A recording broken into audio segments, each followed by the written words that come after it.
Welcome to Breaking the News Plus. I'm Janice Shortle. Thanks for coming on tonight. I'm pretty excited about our guest and the book that she has put out into the world. I want to introduce you to Lindsay Young.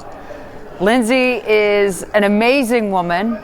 By day, works as a writer and editor for the Minnesota Vikings, and by night, apparently, is writing a children's book. Hey, Lindsay, how are you today?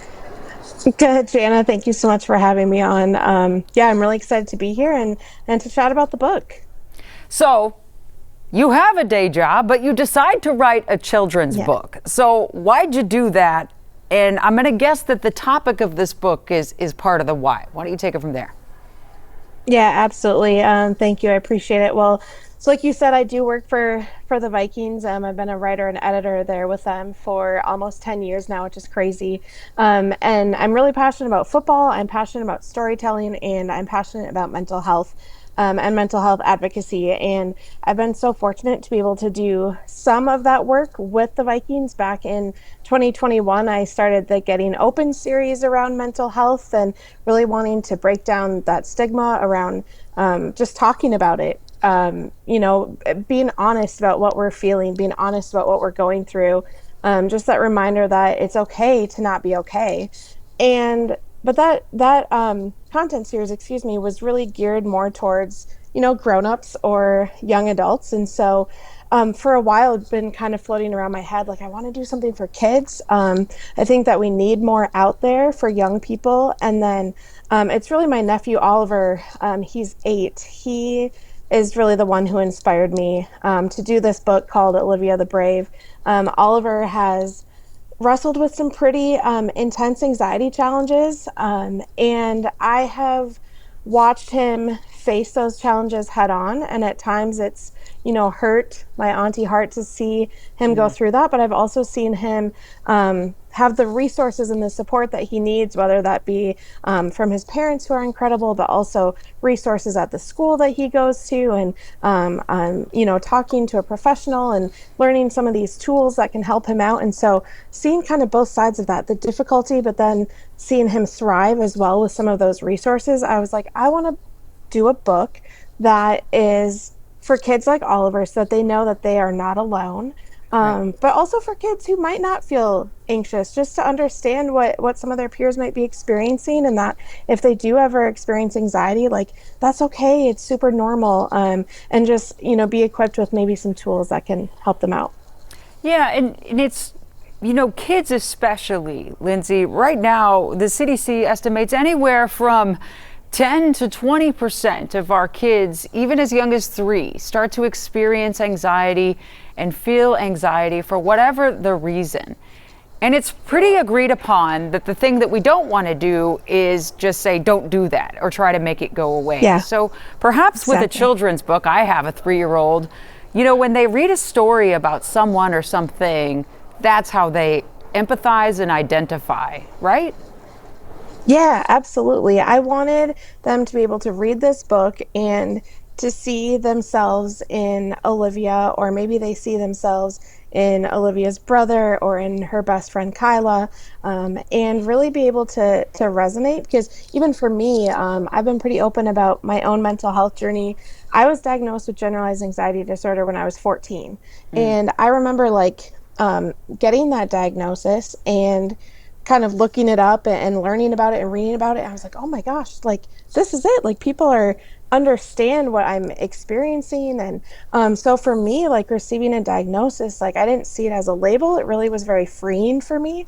And so if there are kids who can read this book and say, hey, I get really nervous about going to a sleepover at my friend's house, or I want to do these exciting things. I want to go to the zoo and feed the giraffe, but then I get there and I'm just too anxious about it, or I have a stomach ache, and, just kind of this feeling of unease in these everyday, things that can pop up. I want kids to read that and say hey, if there's a book about this, then that must mean it's pretty normal. Right. And that was really my goal and my heart for Olivia the Brave. Yeah, so talk to us about the story arc of Olivia the Brave. Does she do some of these things and maybe has those uncertain feelings, but she doesn't have a word for them? Tell me how Olivia's story plays out. Yeah, absolutely. So, kind of this idea is, at the beginning, it's talking about how Olivia really likes to do all of these things. She likes to read books about, going on adventures and princesses and princes, and she likes to read about kids who, like I said, go to the zoo and they feed the giraffe. But when she starts thinking about those things, she gets sweaty, she gets a tummy ache, things that she starts to feel uncomfortable. And she starts to feel like, she maybe sees the world in a little different way than some of her peers. Her older brother or her best friend, they don't seem to get tummy aches unless they eat too much candy. And for her, it's kind of this, more common occurrence when she gets nervous about things. And so, she's able to talk to her mom about that. And her mom takes her to see Dr. Lemon, who is this really awesome child therapist, and they hang out together and they color and they talk.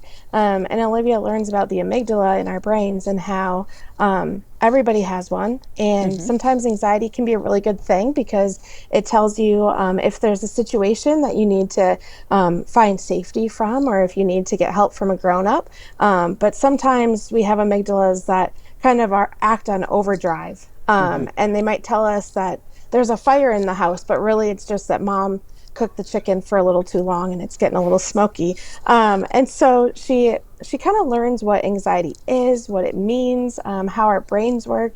And then she also learns that everybody has challenges and abilities and differences. And sometimes we can see those things, like her friend Kyla, or like me who wears glasses to help see better, or her neighbor who needs to use a wheelchair because his legs don't work as well as yours and mine. But sometimes those things, those different abilities or challenges, are things that people can't see. And so her mom says, sometimes those things are invisible. And Olivia says, oh, invisible, like is like a superhero. And Yeah. mom says, exactly, like you're my superhero. Just kind of this idea of bravery and strength and treating each other with kindness, because you don't know what other people are going through. And so that was, kind of the arc that I took the story. And it was one of those things where, like, when I wrapped it up, like, I knew it was done and just felt, really, really happy about it. And I'm excited to share it with the world, truly. And the book comes out today, right, Lindsay?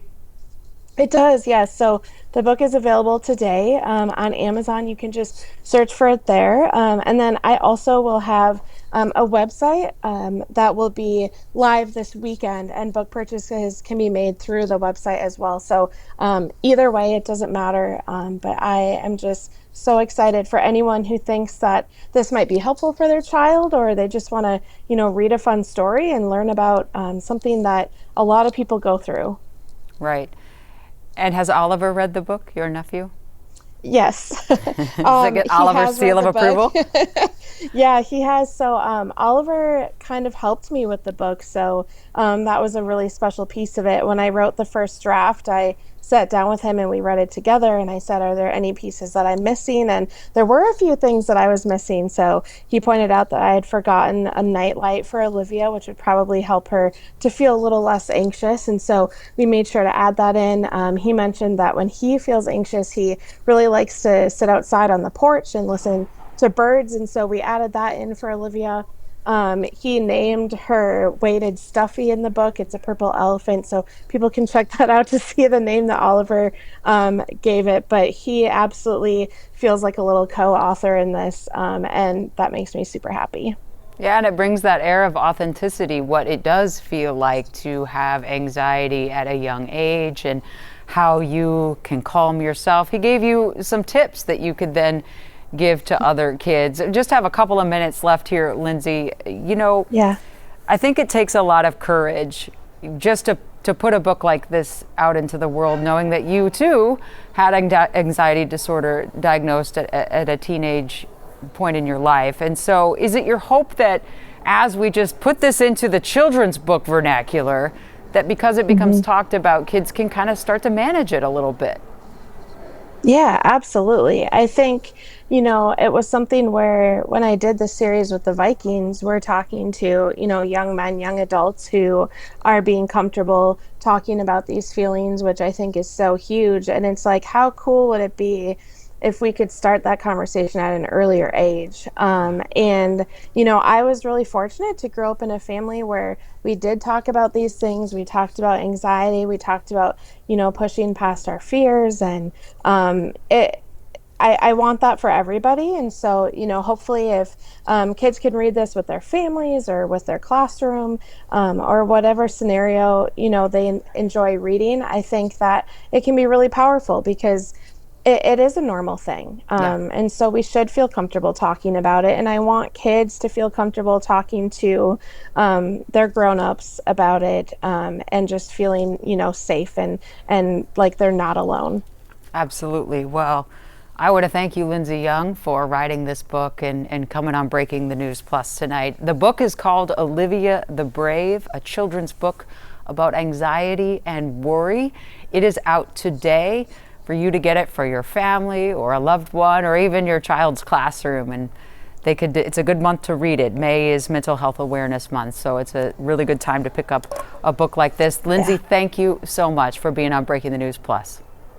Thank you, Jana. I appreciate it so much. You bet. That's all for tonight's Breaking the News Plus. I appreciate you joining us for this conversation. We'll see you next time.